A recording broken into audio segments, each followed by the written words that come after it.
নমস্কার বন্ধুরা, SB academic সেন্টারের প্রত্যেকটা ছাত্রছাত্রীকে স্বাগত। দেখতে পাচ্ছ আজকে আমি উচ্চ মাধ্যমিকের এবিটিএ টেস্ট পেপার সলভ করেছি 2025-2026 সালের থার্ড সেমিস্টার। আজকে আমি তোমাদের সলভ করাবো ভূগোল।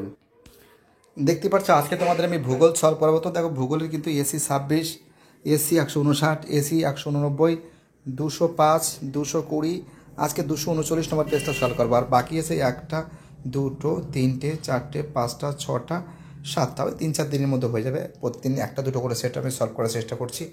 তাহলে আলোচনা করা যাক আমাদের আজকে পেজ নম্বর এসি 239 নম্বর পেজটা। ঠিক আছে, দেখতে পাচ্ছ এবার আমি উচ্চ মাধ্যমিকের এবিটি এর টেস্ট পেপার সলভ করাচ্ছি। পেজ নম্বর এসি 239 নম্বর পেজ। দেখো ভূগোল, আমি ভূগোলে কিন্তু অনেকগুলো সেট সলভ করে দিয়েছি, আর কয়েকটা মাত্র সেট বাকি আছে।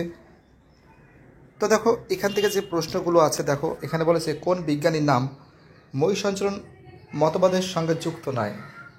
তো দেখো আমরা যেটা দেখতে পাচ্ছি, দেখো এই যে ব্যাপারটা আছে, কোশ্চেনটা খুবই একটু ক্রিটিক্যাল টাইপের কোশ্চেন আছে। বাট আমার মতে যে এর সঙ্গে ফ্রান্সিস বেকনটা যুক্ত নয়। কারণটা কি বলতো, ইনি কিন্তু ফ্রান্সিস বেকন ছিলেন কিন্তু একজন দার্শনিক ছিলেন, ফিলোজফার ছিলেন। ঠিক আছে, তো সেই হিসেবের দিক থেকে এর অ্যান্সার হচ্ছে ফ্রান্সিস বেকন।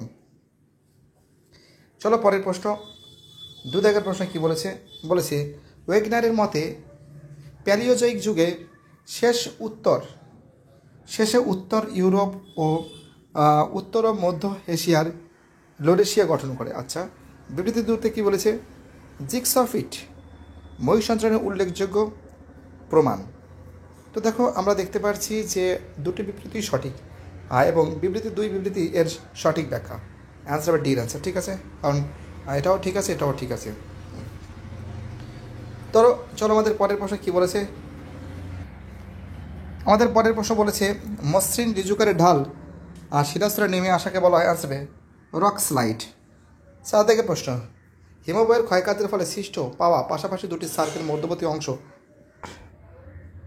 তোমরা জানো এই যে মধ্যবর্তী অংশ যেটা আছে সেটা কিন্তু তোমরা জানো অ্যান্সার হবে এরিটি বলে। চলো আমাদের পরে বসো। আর এখানে যে ছবিটা আছে দেখতেই পাচ্ছ, এটা কিন্তু ঝুলন্ত উপত্যকা। কী আছে এটা? ঝুলন্ত উপত্যকা। দেখো এবার তোমাদের এই প্রশ্নগুলো আমি সলভ করে দিচ্ছি। দেখো এখানে বলেছে ক্লিন্টস, অ্যান্সার হবে কিন্তু দুটি গ্রাইকের মধ্যবর্তী উঁচু ভূমিরূপ। সোয়ালো হোল হবে আমাদের 3-এর অ্যান্সার হবে দ্রবণ কার্যের ফলে সৃষ্ট সুড়ঙ্গমুখ। আর পোলজি হবে তোমরা জানো ডোলাইন যুক্ত হয়ে সৃষ্ট বৃহদাকৃতি গর্ত। এটা কিন্তু আগের সিলেবাসও ছিল। এবং কাস্ট বাতায়ন হবে 10-এর ফলে সৃষ্ট ভূমিরূপ। তো দেখতে পাচ্ছ খুব সুন্দর করে দেখো এখানে তার মানে কী আছে, 1-এর 4, B-এর 2, D-এর 3, আর D-এর 2, হ্যাঁ এ বি, এটা সি হবে, এটা ডি হবে। একটু ওখানে টাইপিংয়ে ভুল আছে, যাক দেখছি কোনটা মিলছে। হ্যাঁ মিলে গেছে, দেখো অ্যান্সার হবে ডি এর অ্যান্সার। অ্যান্সার হবে কী হবে, ডি এর অ্যান্সার হবে। চলো 7 থেকে প্রশ্ন, পৃথিবীর দীর্ঘতম কাস্ট গুয়াহাটি।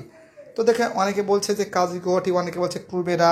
তো দেখো আমার মতে ম্যামথ হবে, একদম শিওর ম্যামথ হবে। ঠিক আছে, পৃথিবীর দীর্ঘতম কাস্ট গুহা হবে। পরের প্রশ্ন, এই যে প্রশ্নটা আছে এখানে বলেছে 8 দাগের প্রশ্ন, বলেছে সমুদ্রের কাছে উঁচু বরফাকৃতি পর্বত অবস্থান করলে শৈলতকায় বৃষ্টিপাত। ঠিক আছে, শৈলতকায় বৃষ্টিপাত। সমুদ্র থেকে আগত জলীয় বাষ্পপূর্ণ বায়ু বরফাকৃতি পর্বতগাত্রে বাধা পেয়ে একদম গা বেয়ে উপরে উঠে শীতল ও ঘনীভূত হয়ে প্রতিবাদ ধার পর্বতে শৈল, একদম পারফেক্ট, ঠিকই পড়েছে। দেখো আমরা একটা জিনিস সবসময় জন্য এখানে একটা কথা বলি, সাপোজ তুমি মনে করো এই দিকে, মনে করো এটা পাহাড়, ঠিক আছে এই দিকে, আর এখান থেকে জলীয় বাষ্পপূর্ণ বাতাস এখানে উষ্ণ আর্দ্র হয়ে যখন সামনের দিকে যাচ্ছে চলে, এখানে ঠান্ডা বাতাসের সংস্পর্শে কিন্তু এদিকে বৃষ্টিপাত আছে, এটিকে শৈলতকায় বৃষ্টিপাত বলে। ঠিক আছে, ঠিক এই সাইড যে জায়গাটা আছে এটা কিন্তু বৃষ্টির ছায়া অঞ্চল বলে। অর্থাৎ আমরা দেখতে পাচ্ছি যে প্রতিবাদ ঢাল মানে কি, এই যে এই সাইডটা আমি কালারিং পরিবর্তন করছি, এই যে সাইডটা যে বৃষ্টিপাত হচ্ছে এটা কিন্তু একদম কিন্তু সঠিক অ্যান্সার। ঠিক আছে, অর্থাৎ আমরা দেখতে পাচ্ছি দুটোই সঠিক। অর্থাৎ এখানে দেখতে পাচ্ছি যে দুটি বিবৃতি সঠিক, একে অপরের সঙ্গে সম্পর্কযুক্ত, একদম পারফেক্ট আছে। 9 দাগের প্রশ্ন কি বলেছে, 9 দাগের প্রশ্ন বলেছে যে বায়ু মধ্যস্থ জলীয় বাষ্প ভাসমান ধূলিকণাকে আশ্রয় করে ঘনীভূত হলে ভূমি সংলগ্ন হয়ে ভাসতে থাকে, তাকে কী বলে, কুয়াশা বলে। পরের প্রশ্ন, মহিডালের একটি বৈশিষ্ট্য কী। তো দেখো এই যে মহিডালের একটি বৈশিষ্ট্য কী, এই প্রশ্ন কিন্তু অনেকে বলছে বৈশিষ্ট্য মানে কি, বৈশিষ্ট্য বলতে বোঝায় তার চারিত্রিক বৈশিষ্ট্য কী আছে, ঠিক আছে। যদি বলে একজনের বৈশিষ্ট্য কী, তাকে দেখতে কেমন, তার তার হাত কতটা লম্বা, বা তার শরীরের চুল কত বড়, এইভাবে তার বৈশিষ্ট্যটা হয়। সেমনি এই যে মহিডারের বৈশিষ্ট্য কী, প্রথমে বলেছে মহিডারের গভীরতা 200 মিটার হয়। একটা বলেছে এখানে স্থল বিদ্যুৎ আবর্জনার সঞ্চয় দেখা যায়। মহিষবান গভীর সমুদ্রের সংযোগস্থলে অবস্থিত। তো দেখো মহিষবান তো গভীর সংযোগস্থলে অবস্থিত, এ তো ঠিক আছে, আমি জানি এটা তো অবস্থিত, বাট এটা বৈশিষ্ট্যের মতো পড়ে কিনা আমি বলতে পারছি না। বাট আমার মতে বিয়ের অ্যান্সারটা হওয়াটা উচিত আছে। দেখো প্লিজ অবশ্যই কমেন্টে জানাবে। দেখো কোশ্চেনটা যে উচ্চ মাধ্যমিকের যে এবিটিএ টেস্ট পেপার সলভ হচ্ছে, এটা কিন্তু আমরাই প্রথম করিয়েছি। আমরা চেষ্টা করছি, কিছু কিছু কোশ্চেন খুবই ডাউট হচ্ছে। দেখো দুটোই হতে পারে, এমন না যে কোশ্চেন পেপারটা এখনও কিন্তু চেক হয়নি বাট এর কোনো অ্যান্সার নেই। বাট আমার মতে যে এখানে স্থল বিদ্যুৎ আবর্জনার সঞ্চয় একদম ঠিক মহিডালে কিন্তু সঞ্চয় হয়, এটাও ঠিক। আর মহিষবন গভীর সমুদ্রের সংযোগস্থলে অবস্থিত, এটাও সংযোগস্থলে অবস্থিত, ঠিক আছে। বাট একটু ডাউট হচ্ছে আমার মধ্যে, বিয়েরটা হতে পারে, সিএরটাও হতে পারে, ফেলে দেওয়া যাচ্ছে না। তো প্লিজ আমাকে কমেন্টে অবশ্যই জানাবে, অবশ্যই কমেন্টে জানাবে। পরের প্রশ্ন আমাদের কী বলছে, সমুদ্রের অঞ্চলে খনিজ তেল পাওয়া যায়। দেখো খনিজ তেল পাওয়া যায়, তোমরা দেখতে পারবে তটদেশে কিন্তু খনিজ তেল পাওয়া যায় না, ঠিক আছে। সমুদ্র খাত, দেখো সমুদ্র খাতটা কিন্তু গভীর এবং সমতল, এখানে কিন্তু খনিজ তেল পাওয়া যায় না। আর মহিষপন অঞ্চলে কিন্তু মাছ পাওয়া যায়, ঠিক আছে, মাছ পাওয়া যায়, ঠিক আছে, মাছ পাওয়া যায়। আমার মতে মহিডাল হওয়া উচিত, কারণ মহিডালে কিন্তু খনিজ তেলটা বেশি পাওয়া যায়, ঠিক আছে, খনিজ তেলটা পাওয়া যায় আর কি। দেখো এই একটা প্রশ্ন, এই প্রশ্নটা ঠিক একদম কি বলবো, মানে এক এক বইতে এক এক রকমের অ্যান্সার দেওয়া আছে। আটলান্টিক মহাসাগরের সমুদ্র স্রোতের উষ্ণতা, তা দেখো আমি দেখতে পাচ্ছি এই প্রশ্নের অ্যান্সার কিন্তু 19 ডিগ্রি সেলসিয়াস অনেক জায়গায় দেখতে পাচ্ছি, অনেকে 16.9 সেলসিয়াস বলছে, বাট আমার মতে এটা এটা 19.19 ডিগ্রি সেলসিয়াস হওয়া উচিত। প্লিজ অবশ্যই কমেন্টে জানাবে। এই 13 থেকে প্রশ্নটা তো আরও বেশি ডাউট করছে, মাত্র তিনটে কোশ্চেন খুবই একটু সমস্যা সৃষ্টি করেছে। তুরস্কের ভ্যান হ্রদের জলের লবণতার পরিমাণ, তো দেখো আমরা যেটা জানি 300 থেকে 330, 300 থেকে মানে 330 পিপি রয়েছে, ঠিক আছে। তুরস্কের ভ্যান হ্রদের জলের লবণতার পরিমাণ, তো 300 থেকে 30-এর মধ্যে কে কে আছে। তো দেখো এখান থেকে 300 থেকে 30-এর মধ্যে এটা এও আছে, সিও আছে, আবার ডিও আছে, ঠিক আছে, দেখতে পাচ্ছ কী বলছে। বাট আমার মতে যে এটা কিন্তু 300 থেকে 300-এর মধ্যে হবে, ঠিক আছে, এটা হওয়া উচিত আছে। বাট এখানে প্রত্যেকটা অপশন কিন্তু সেরকম সেট আপ করে দিয়েছে। আমার মতে এই যে প্রশ্নটা আছে, এই প্রশ্নটার অ্যান্সারটাও হওয়া উচিত 300 থেকে 330 পিপির মতো হওয়াটা উচিত আছে। এর মধ্যে সিও প্লিজ আমাকে অবশ্যই কমেন্টে জানাবে। এই কোশ্চেনটা আমার খুবই ডাউট মনে হচ্ছে। অনেক জায়গায় দেখেছি যে 300 আছে, অনেক জায়গায় 330 আছে, অনেক জায়গায় দেখতে পাচ্ছি 337 আছে, অনেকে আছে 310%, এটাও দেখেছি আমি, দেখেছি। 14 দাগের প্রশ্ন, দেখো এখানে বলেছে নিচের কোন ব্যক্তিজীবী জীবমণ্ডলের ক্ষেত্রে প্রযোজ্য নয়। তো এখন জীবগোষ্ঠী পারস্পরিক দেওয়া নেওয়া উপর নির্ভরশীল নয়, এটার উপর নির্ভরশীল, এটা হবে। 15 দাগের প্রশ্ন কী বলেছে, নিচের কোনটি বিয়োজক খাদ্য শৃঙ্খল, আচ্ছা পচা পাতা, লার্ভা, ছোটো মাছ, বড় মাছ, এটা হবে। আর এটা তো জানো যে সাক্ষরতা হার কিন্তু 74.04%। তো দেখো কিছু কিছু প্রশ্ন একটু ডাউট হচ্ছে, প্লিজ তোমাদের আমি চাই যে তোমরা সবাই কমেন্টটা করবে, ঠিক আছে, কমেন্ট করে কিন্তু অ্যান্সারটা অবশ্যই দেবে। আমাদের পরের প্রশ্ন, এখানে যেটা দেখতে পাচ্ছি অ্যান্সার কিন্তু সি হবে, কারণ কারণ আর এর দাবি এ দুটি সঠিক। যদি কোনো নির্দিষ্ট এলাকায় মোট জনসংখ্যা মোট জমির পরিমাণকে জনঘনত্ব বলে, অ্যাকচুয়ালি কী বলতো, জনসংখ্যা এবং জমির পরিমাণটাকে যদি জনসংখ্যা এবং জমির পরিমাণ যদি ভাগের ব্যবস্থা আছে, ভাগ সিস্টেম আছে, সেটা কিন্তু আমাদের জনঘনত্ব বলে। আর মোট জমিতে কতজন বসবাস করে তার ভিত্তিতে জনঘনত্ব নির্ণয় করা হয়, দুটোই ঠিক আছে, কারণ কারণ আর এর দাবি দুটোই সঠিক, হ্যাঁ ঠিকই আছে। কোনো পরের প্রশ্ন 18 দাগের প্রশ্ন কী বলেছে, জনসংখ্যার ঋণাত্মক বৃদ্ধি দেখা যায়। তো দেখো এটা কিন্তু অবশ্যই জাপানে হবে, ঋণাত্মক আছে। যদি ভারতবর্ষ হতো তো নিশ্চয়ই ধনাত্মক হতো। 19 দাগের প্রশ্ন, পরিব্রাজন সব থেকে বেশি ঘটে গ্রাম থেকে শহর। হ্যাঁ প্রত্যেকটা মানুষ কিন্তু বর্তমান যুগে জনঘনত্ব এতটা পরিমাণে বেড়ে গেছে, কৃষি জমির পরিমাণ কমে যাচ্ছে, সেখানে বসতি স্থাপন করা হচ্ছে, এবং যার ফলে মানুষ কৃষিকাজ ছেড়ে তারা কিছু গ্রামের থেকে শহরের দিকে আসছে। অ্যান্সার হওয়া উচিত। 20 দাগের প্রশ্ন, কোনো দেশের নির্দিষ্ট সময় জন্মহার ও মৃত্যুহারের পার্থক্য কী বলে, অ্যান্সার হবে জনসংখ্যার স্বাভাবিক বৃদ্ধি, ঠিক আছে। চলো আমাদের পরের প্রশ্ন, বলেছে শুষ্ক বিন্দু বসতি দেখা যায় বন্যা প্লাবিত অঞ্চলে। 22 দাগের প্রশ্ন কী বলেছে, দেখো 22 দাগের প্রশ্ন, দেখো এই 22 দাগের প্রশ্ন যেটা বলেছে, দেখো বসতিগুলি অবস্থান ও বিন্যাসের চরিত্র মূলত প্রাকৃতিক পরিবেশের দ্বারা নিয়ন্ত্রিত। গ্রামীণ বসতিগুলি আয়তনে ছোট হয়, 70% বেশি পুরুষ কৃষিকাজে জড়িত থাকে, সাধারণ রাস্তাঘাট পাকা উন্নত হয়। তো দেখো আমরা যেটা দেখতে পাচ্ছি যে আমরা যদি দেখতে পাচ্ছি রোমান 1, রোমান 2, রোমান 3, ঠিক আছে, এটা কিন্তু ঠিক আছে, কারণ এখানে রাস্তাঘাট সাধারণত পাকা উন্নত হয়। দেখো গ্রামের যে বসতিগুলো কিন্তু রাস্তাঘাট পাকা উন্নত হয় সেটা আমার বিশ্বাস হয় না কোনো দিনও। আমি এমনও দেখেছি গ্রাম অঞ্চলে গিয়ে দেখেছি যে যেখানে রাস্তাঘাটের অবস্থা খুবই খারাপ, যাওয়া যাচ্ছে না। শহর অঞ্চলেই রাস্তাঘাট খারাপ, তো গ্রাম অঞ্চলের রাস্তাঘাট কোনসা ভালো হবে?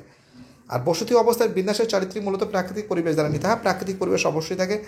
আর এখানে কি বলেছে, বলেছে গ্রামীণ বসতিগুলো আয়তনে ছোট হয়, গ্রামীণ বসতিগুলো আয়তন ছোট হয়। হ্যাঁ ঠিক আছে, 70% বেশি মানুষ পুরুষ কৃষিকাজে, অবশ্যই কৃষিকাজে 70%-এর বেশি কিন্তু কৃষিকাজের সঙ্গে যুক্ত। আনসার, এর অ্যান্সার হওয়া উচিত। চলো আমাদের পরে প্রশ্ন, এই আর একটা প্রশ্ন, এই প্রশ্নটা কিন্তু খুবই ডাউট হচ্ছে আমার, কারণ এর প্রশ্নটা যে পৌরবসতির মানদণ্ড, পৌরবসতির মানদণ্ড বলতে বোঝানো হয়েছে, দেখো এই কোশ্চেনটা প্লিজ অ্যান্সার দেবে। 5,000 থেকে আমরা জানি 5,000 জন এবং জনঘনত্ব 400 জনের বর্গ কিমি। আবার জনসংখ্যা কমপক্ষে 1 লক্ষ, জনঘনত্ব 1,000 জন বর্গ কিমি। দেখো এই অ্যান্সার দুটো অ্যান্সার নিয়ে আমার ডাউট হচ্ছে। প্লিজ অবশ্যই তোমরা আমাকে কমেন্টে জানাবে। 23 জায়গায় প্রশ্নটা মোস্ট অবশ্যই আমাকে জানাবে, আমি তোমাদের জানানোর জন্য বসে আছি। দেখো যদি কোনো কোশ্চেন আমাদের ভুল হয়ে থাকে প্লিজ আমরা কমেন্ট বক্সে কিন্তু সব কিছু জানিয়ে দেবো। কয়েকটি ব্লক থানা নিয়ে গঠিত হয়, মহকুমা, এটা ঠিক আছে। দেখো এবার পরের প্রশ্ন কী আছে। তো দেখো এখানে যেটা আমরা দেখতে পাচ্ছি, গোষ্ঠীবদ্ধ বসতি অ্যান্সার হবে শিল্প কারখানায় গড়ে উঠলে, জনবসতি, রৈখিক জনবসতি, পাকা রাস্তায় অবস্থান, জলবিন্দু বসতি অ্যান্সার হবে শুষ্ক মেরু অঞ্চলে মরুদ্যানকে কেন্দ্র করে। আর বিক্ষিপ্ত বসতি হবে কোনো স্থানের যোগাযোগ ব্যবস্থা অনুন্নত হলে। ঠিক আছে, এরকম সিস্টেমটা হবে। চলো, অর্থাৎ আমরা দেখতে পাচ্ছি এর অ্যান্সার হবে কিন্তু সি এর অ্যান্সার। ওকে, তো দেখো এখানে আমরা একটা দেখতে পাচ্ছি ভারতের সর্বাধিক 3টি জনঘনত্বপূর্ণ রাজ্য। তো দেখো এখানে আমরা দেখতে পাচ্ছি, দেখো বিহার তো অবশ্যই হবে, পশ্চিমবঙ্গ, উত্তরপ্রদেশ, এটাই হবে। ঠিক আছে, এটাই হবে। বিহার, কেরলটা হবে না এখানে, বিহার, পশ্চিমবঙ্গ, কেরলটা হবে না, এটাই হবে, 3টেতেই হবে, সি এর অ্যান্সার হবে। ঠিক আছে, পশ্চিমবঙ্গ, কেরল, বিহার, উত্তরপ্রদেশ, না উত্তরপ্রদেশ অবশ্যই হবে, সি এর অপশন হবে, একদম দেখতে হবে না। আর এটা পড়ে দেখো, এটা যে ভারতের নলকূপ সাহায্যে জলসেচ হয় বিহারে। ঠিক আছে, তারপরে 28 জায়গায় যে প্রশ্ন পড়েছে, ভারতের সবচেয়ে বেশি পরিমাণ জমিতে কিসের মাধ্যমে জলসেচ হয়? খালের মাধ্যমে। 29 জায়গায় প্রশ্ন, ভারতের বিশ্ব আকরিক লোহা উৎপাদনে কোন স্থান অধিকার করেছে? দেখো অ্যান্সার কিন্তু 4র্থ স্থান হবে।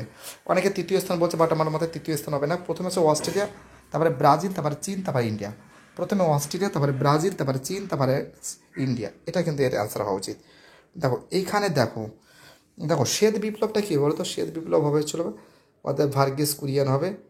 কৃষ্ণ বিপ্লব হবে আমাদের খনিজ তেল। সবুজ বিপ্লব হবে আমাদের কৃষি উৎপাদন, বিশেষ করে গমের ক্ষেত্রে। নীল বিপ্লব হবে মৎস্য চাষ। আনসার হবে সি এর অ্যান্সার। ঠিক আছে, চলো 31 দাগের প্রশ্ন কী বলেছে, ভারতের ড্যাশ কৃষি পদ্ধতিতে কৃষিকাজ হয়? নিবিড় জীবিকা সত্তাভিত্তিক কৃষি। পৃথিবীর দীর্ঘতম রেলপথ কোনটি? অ্যান্সার হবে ট্রান্স সাইবেরিয়ান রেলপথ, এটা জানো। আন্তর্জাতিক বাণিজ্যের ক্ষেত্রে সর্বাধিক সাশ্রয়ী পরিবহন। একটা জিনিস মাথায় রাখবে, সাশ্রয়ী পরিবহন একমাত্র জলপথ হয়। যদি বলা দেখো একমাত্র সাশ্রয়, সব থেকে কম খরচা হয়। তুমি যদি মালপত্র নাও, সেটা তুমি রেলপথে বিদেশের সঙ্গে বিজনেস করবে কী করে? এখন তুমি যদি আমেরিকায় বিজনেস করতে যাও, সেখানে রেলপথ থাকবে না। আর আমেরিকা যদি যাও, এখান থেকে তুমি সড়ক পথ থাকবে না, তোমাকে বিমানপথ না জলপথ যেতে হবে। কিন্তু একটা মাথায় রাখবে, সব থেকে জলপথে খরচাটা কম হয়। ঠিক আছে, খরচাটা কম হয়, তার মানে জলপথ। যদি বলা হয় উন্নয়নের জীবনরেখা কাকে বলে, তাহলে জলপথ হবে। আর যদি বলে ভারতের জীবনরেখা কাকে বলে, তাহলে রেলপথ হবে। অর্থাৎ আমরা দেখতে পাচ্ছি এর অ্যান্সার হবে জলপথ। ওকে, দেখো এইবার দেখো এই যে প্রশ্নটা আছে, দেখো এই যে জায়গাটা আছে, আমরা দেখতে পাচ্ছি দুটো জায়গায় ইন্ডিকেট করছি। এই জায়গাটা ইন্ডিকেট করছি, এটা কিন্তু আমরা দেখতে পাচ্ছি ওয়েস্ট বেঙ্গলের মধ্যে ধান গম উৎপাদন হয়। এবং এই যে জায়গাটা, এখানে এই জায়গাটা আমরা দেখতে পাচ্ছি যে দুটো জায়গায় ইন্ডিকেট করছে। আমরা দেখতে পাচ্ছি এটা কিন্তু সি এর অ্যান্সার কেরল হওয়া উচিত। হ্যাঁ, কেরল, কারণ এই জায়গাটা কিন্তু কেরলের মধ্যে, কেরল। ঠিক আছে, আমাদের হ্যাঁ সরি, এখানে কিন্তু কয়লা, আকরিক, লোহা। ঠিক আছে, আর মানচিত্র এখানে বিতে কিন্তু বি যেটা আছে, বিটাও অসম হবে না। অসম কে বললো আবার? অসম কেন হতে যাবে? অসম ওখানে থোড়ি আছে। ছবিটা দেখাচ্ছি তোমাদের, অসমটা ওখানে হওয়ার কোনো প্রশ্নই ওঠে না। অসমটা এই সাইডটা অসম, ওয়েস্ট বেঙ্গল ঠিক এই সাইডটা ওয়েস্ট বেঙ্গল হয়। তো ওয়েস্ট বেঙ্গলের উড়িষ্যা তো হবেই, প্রশ্নই ওঠে না। বিহার তো প্রশ্নই ওঠে না। অসম প্রশ্ন হয়তো পশ্চিমবঙ্গের ধান হবে, আর এটা হবে সি হবে। তো যাই হোক, এই হলো তোমাদের এই প্রশ্নগুলো সব সম্পূর্ণরূপে সলভ করে দিয়েছি। ভিডিওটা তোমাদের কেমন লাগলো প্লিজ অবশ্যই কমেন্ট বক্সে আমাকে জানাবে। সবাইকে অসংখ্য ধন্যবাদ জানাই এইভাবে সাপোর্ট করার জন্য, এইভাবে চ্যানেলের সঙ্গে যুক্ত থেকে চ্যানেলটাকে সাবস্ক্রাইব করে সমস্ত বন্ধুদের মধ্যে শেয়ার করার জন্য। বাই, টাটা, সবাই ভালো থাকবে।